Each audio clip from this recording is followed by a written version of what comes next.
It doesn't matter whether the order came from a Republican or a Democrat. If it violates constitutional limits, harms the people, or expands unchecked executive power, we will not agree with it, period. Recently, the federal government issued a national security memorandum accelerating artificial intelligence and deployment across agencies. This is at the heart of what we're seeing regarding the data centers. The stated goal: innovation, competitiveness, superiority in AI. But here's the question.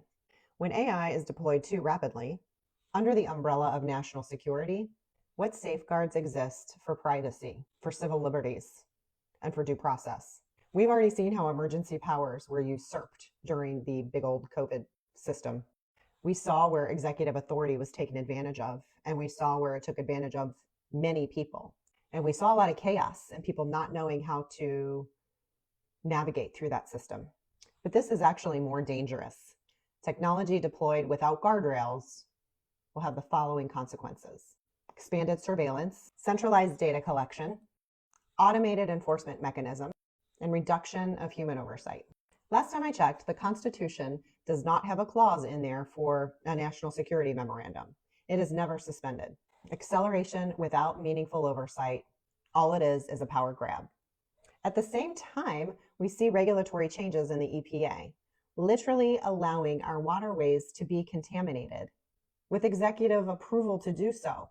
That makes no sense. Humans can only survive 3 days without clean water. It is imperative that our water is able to be used for human longevity. This is not a partisan issue. And guess what? Property rights are not partisan issues either.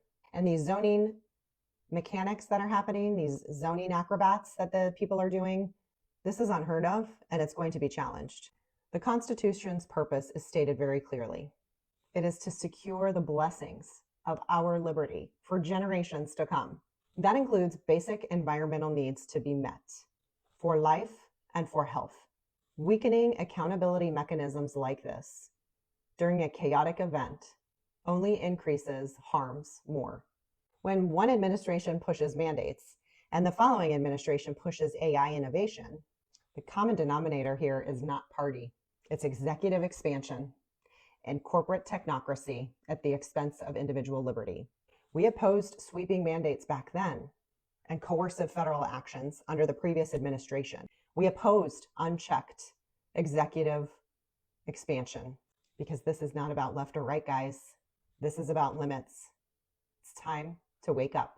A society becomes very vulnerable when citizens are surveilled, when basic resources become centralized such that you cannot provide for yourself, when decision-making gets automated without transparency, and when public health and administrative oversight becomes politicized and corporatized. Human beings are not data points. We are not programmable assets in a federal system. Any effort, whether or not it is intentional, that results in citizens becoming sick, dependent, surveilled, or digitally managed without consent runs contrary to constitutional principles of limited government and individual sovereignty. The proper response is not outrage. It is lawful action. We have tools in our toolkit that our founders gave us: constitutional notices, affidavits of truth, judicial review, administrative challenges, legislative challenges, state-level constitutional enforcement. We will use the same constitutional principles no matter who's in office. The oath of office is what binds them and binds all of us. Again, this is not a partisan issue. This is principled, and no administration gets a blank check.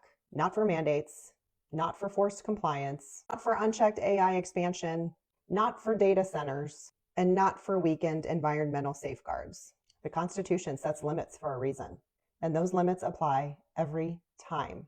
Know your rights. Order yourself an Ohio State Constitution and a federal Constitution if you don't have one. There are many places you can get one for free. And if you believe in what we do, please vote for Casey Putsch on May 5th and me as his Lieutenant Governor. And don't forget to get registered to vote before April 6th. We look forward to seeing you at the polls and serving you in the future.